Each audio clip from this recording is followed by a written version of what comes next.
doing? I'm good. How are you? Good. So, Mike, you had a big game against Presbyterian with 12 tackles, 3 TFLs, 1 sack, and a forced fumble. So we're gonna just get right into it.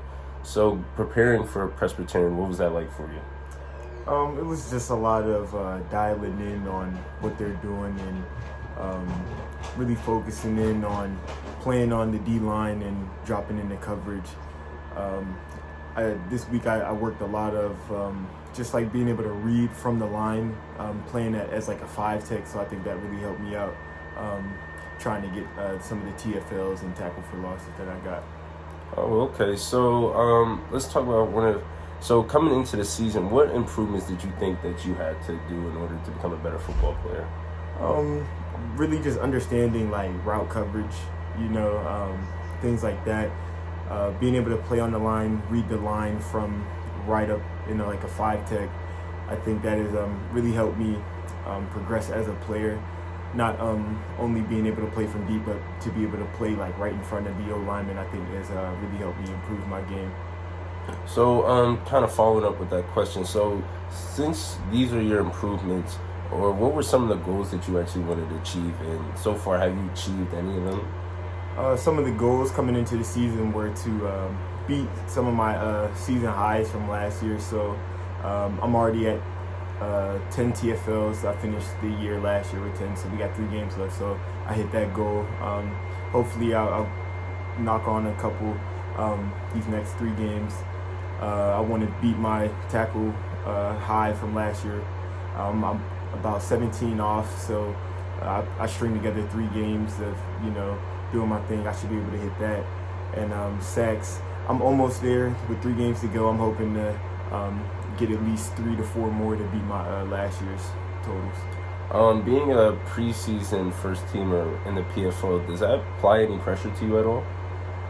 I would say a little bit of pressure, because you're expected to perform a certain way and in the season with a certain amount of stats.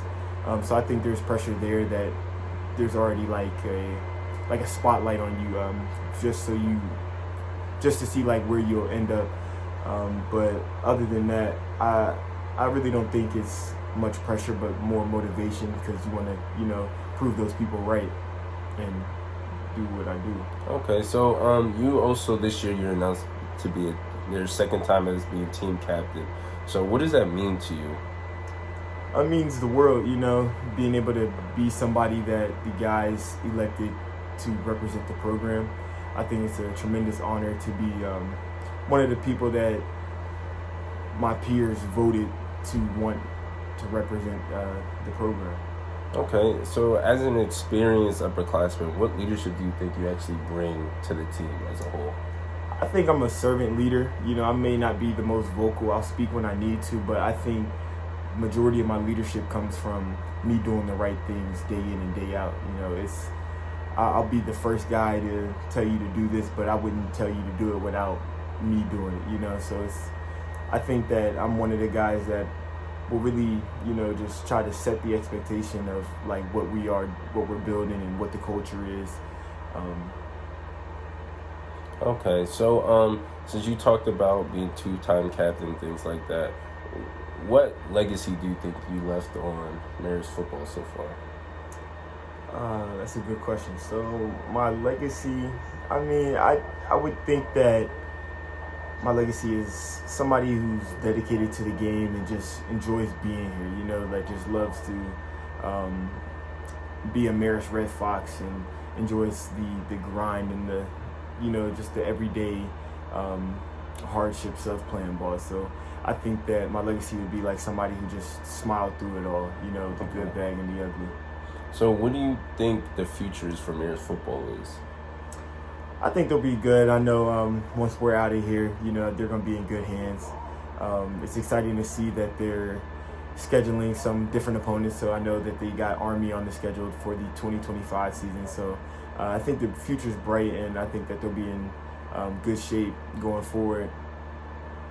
Okay, just one last question. What do you think the next step after this season is? For me, I got one more year eligibility, so I'll definitely be taking that, whether it be here or somewhere else. I'm currently in the integrated marketing master's program here, so I'll be looking to continue that or go elsewhere with a similar graduate program. All right. Well, thank you, Mike. We appreciate having you here. Thank you, Clay.